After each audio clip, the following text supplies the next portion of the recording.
Assalamualaikum warahmatullahi wabarakatuh. Saya di sini akan menjelaskan tentang protokol jaringan komputer. Apa itu protokol jaringan komputer? Sebelum membahas tentang protokol jaringan komputer, kita harus tahu terlebih dahulu apa itu jaringan komputer. Jaringan komputer mengacu pada perangkat komputasi yang saling berhubungan, serta dapat bertukar data dan berbagi sumber daya satu sama lain. Perangkat jaringan ini menggunakan sistem aturan yang disebut sebagai protokol komunikasi untuk mentransmisikan informasi melalui teknologi fisik atau nirkabel. Protokol jaringan adalah serangkaian aturan dan format yang mengatur komunikasi antara perangkat dalam suatu jaringan.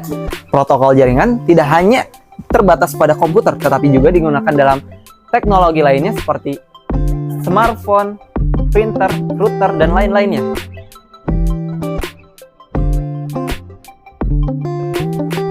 Protokol jaringan komputer. Yang pertama, TCP atau IP. TCP atau IP adalah protokol jaringan dasar yang membentuk dasar internet. TCP mengatur bagaimana data dibagi menjadi paket-paket kecil dan dikirimkan melalui jaringan, sedangkan IP di sisi lain mengatur alamat dan pengiriman paket data ke tujuan yang tepat. SMTP atau Simple Mail Protocol adalah protokol jaringan SMTP yang digunakan untuk mengirim email dari klien email kamu ke server email penerima.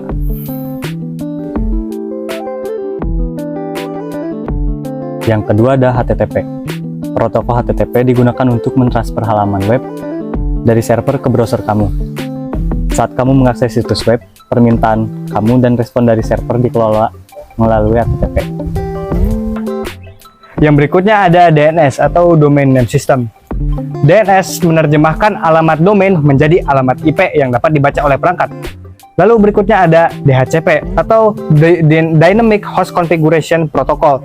Protokol jaringan DHCP mengalokasikan alamat IP secara otomatis kepada perangkat dalam jaringan, sehingga kamu tidak perlu mengalokasikan lagi untuk perangkat kamu sendiri.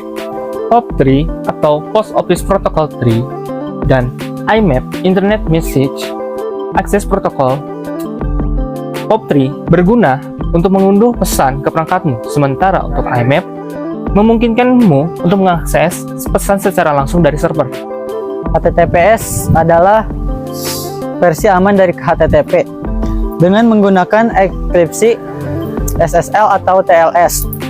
HTTPS melindungi privasi dan keamanan data kamu saat ditransfer saat kamu dan server. Yang keempat ada PTP. Protokol jaringan PTP digunakan untuk mentransfer file antara perangkatmu dan server. Kamu bisa mengunggah atau mengunggah file melalui koneksi PTP. Sekian dari kelompok kami, saya Sarwa Madan. Saya Adrian. Saya Bagas Satria. Saya Asfa Muhendra. Saya Muhammad Galvin Ajansyah. Terima kasih.